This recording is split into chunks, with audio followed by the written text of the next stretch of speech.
Okay, mga ka-idol, February pa lang pero may araw na. So, dapat mag-prepare na tayo, mag-practice na tayo para sa spring. O, tignan mo, yan, oh, nag-stretch na ako. Alam mo? Practice swing para yung likod mo masanay, hindi mapitla. Siyempre, stretch din ako sa kanan. Ayun, ayun, salit, hindi ako masyado stretch. So, umpisa tayo ngayon, mag-start tayo sa ating pagda-drive, pagpa-practice. So, ito yung pinakaunang drive ko itong taon na to dahil nga walang snow, hindi gaanong malamig, February, normally malamig pa rin at nag-snow. Ito yung first hit ko sa Sandwich. 56 ang gamit ko dyan. Ginagaya ko si Tiger Woods. Oh, laging pumupunta sa left ang bola. Oh, siyempre, practice ko hanggang sa may tuwid ko yung shot ko. Left pa rin. Anong dapat kong gawin? Dapat ituwid ko yung pag sinet ko siya, naka T squared, ibig sabihin tuwid. Pag inilagay ko sa lapag yung aking iron. Yan.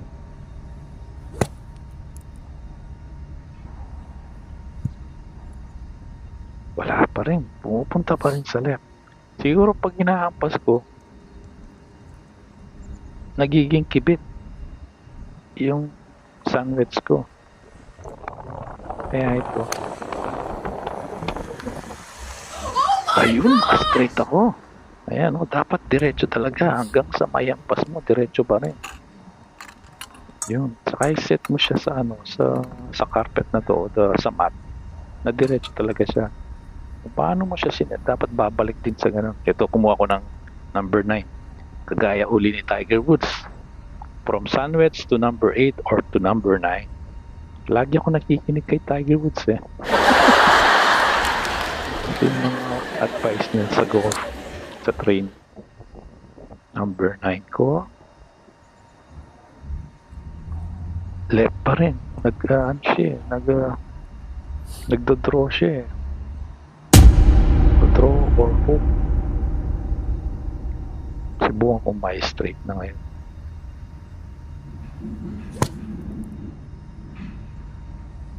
Sinasalap ko siya sa backswing ko. Baka pa rin, dapat ituwid ko straight. Okay, set ko yung iron ko number 9. Diretso. T squared.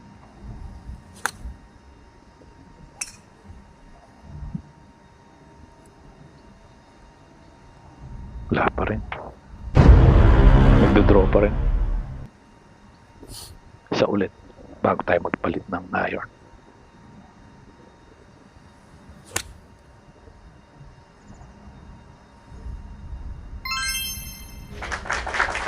Ba yun?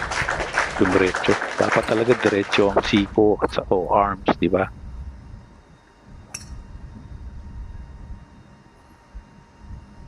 So, kumuha ko ng number 5. From number 9 iron to number 5. Ito na yung mga long iron. So, dapat talaga diretso to. Itong mga itong nagaan to, nag-fade eh. Kaya slice.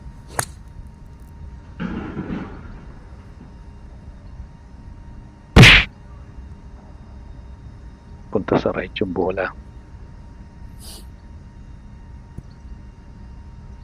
Siyempre, yung mga mahabang course, di ba? 180, 150, 160.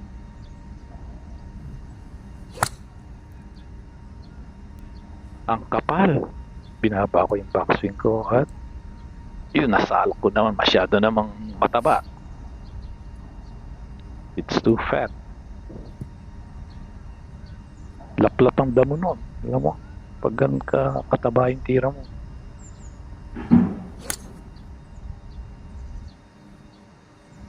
Ayun. Ayun, diretso. Alam mo ginawa ko dito?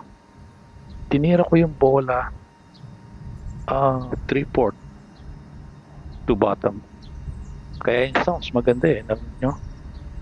Tik! Sabi niya. Gawin ko uli ah.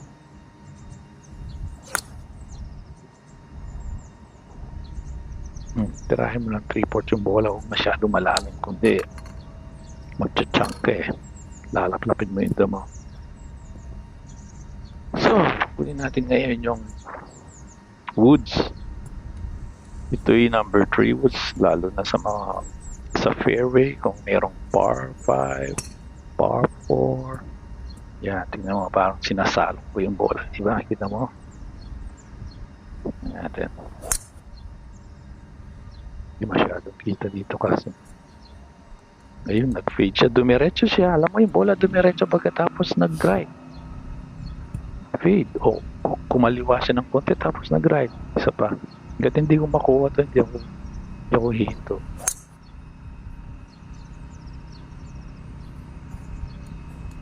Ayun, straight.